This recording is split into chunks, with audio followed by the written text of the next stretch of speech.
Canada's foremost environmentalist and CBC darling, David Suzuki, is back with some fresh life advice for the rest of us. Eat bugs. I say, let them eat steak.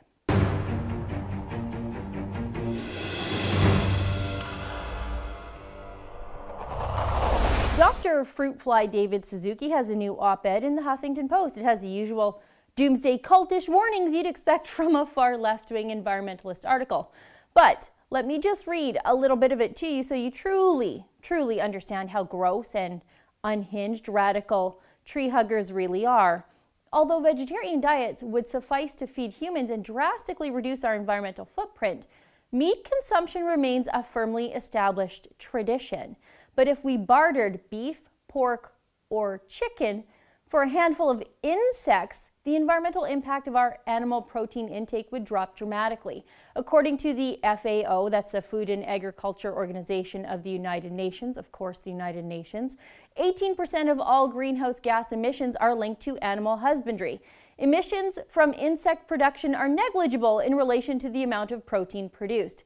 Insects are especially effective at converting their food because they're cold-blooded and therefore waste less energy to keep warm. You got that? Want to save the Earth from an impending CO2-induced inferno that actually never seems to happen? Eat a maggot. Speaking of maggots, Suzuki is an expert on maggots, and he thinks we're all just maggots in one form or another. Just watch. One thing that I've gotten off on lately is that basically, I study fruit flies, and I suddenly realized that basically we're all fruit flies. But going back to the ridiculous contention that I should be replacing my steak for a bottle fly or a mealworm, do we really think Suzuki himself would replace his tofu for a cricket? I don't. I suspect neither does he. In the very same article, Suzuki gives himself a bit of an out. It reads, "To reduce our environmental footprint, not everyone needs to incorporate these crisp, delicious arthropods into their diet. Changing the diet of farmed animals could also help. People who may not want to ingest insects themselves would likely have little problem feeding their pets insect-containing kibble or eating farmed animals like chickens raised on insect-based feeds." Okay, let's read between the lines here.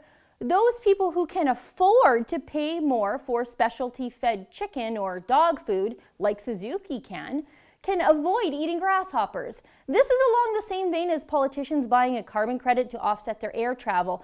You don't actually have to do the thing you want others to do to save the carbon from their air travel. You can just claim to save the Earth without changing behaviors as long as you can afford to pay more for the indulgence of it all. Now, I'm willing to bet Suzuki's the kind of guy who wouldn't lower himself to eat a hot dog, but he wants the rest of us to live off a diet of bugs. He's a hypocrite. Suzuki spent decades telling us the world is overpopulated, saying in an interview in 2010 that we are consuming over 80% of the planet's resources, even though we're only 20% of the world's population. We are the major predator on the planet. And then Suzuki said humanity is on the edge of a major cull. But Suzuki, well, he's got 5 kids himself. Suzuki spent those same decades telling us all to use less resources to avoid that cull of humankind and to expend less carbon in our daily lives. Yet he has several houses, one of which is in Australia. He literally has to circumnavigate the globe on a jet to get to it. But you, well, you have to eat bugs like a human seagull to save the Earth. The left are just fine with people who live one way and preach another, as long as that same person is a good spokesman for their side. And saying Suzuki is a good spokesperson is really, up for debate, given how he treated researcher Vivian Krause. She claims she was treated very poorly by David Suzuki in the past. He allegedly told her to F off in a public place when she tried to introduce herself. Twice. "You're the fish farmer," he said. I had barely begun to explain that yes, I used to work in fish farming 7 years ago. But before I could say much, Dr. Suzuki looked me straight in the eye and started telling me to F off. Not just once.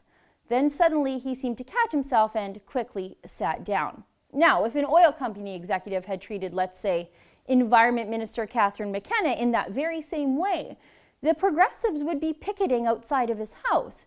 Suzuki and the fact that he's still considered a serious environmentalist, despite all of his blatant hypocrisy, says a lot about the principles of the left, as in they don't seem to have any outside of wanting to control our lives. For the Rebel.media, I'm Sheila Gunn-Reid. I've got some really exciting news for people like me who basically live on their phone and mobile devices. The Rebel has a brand new app. Just go to your app store, Apple or Android, and download the Rebel Media app and take us with you wherever you go.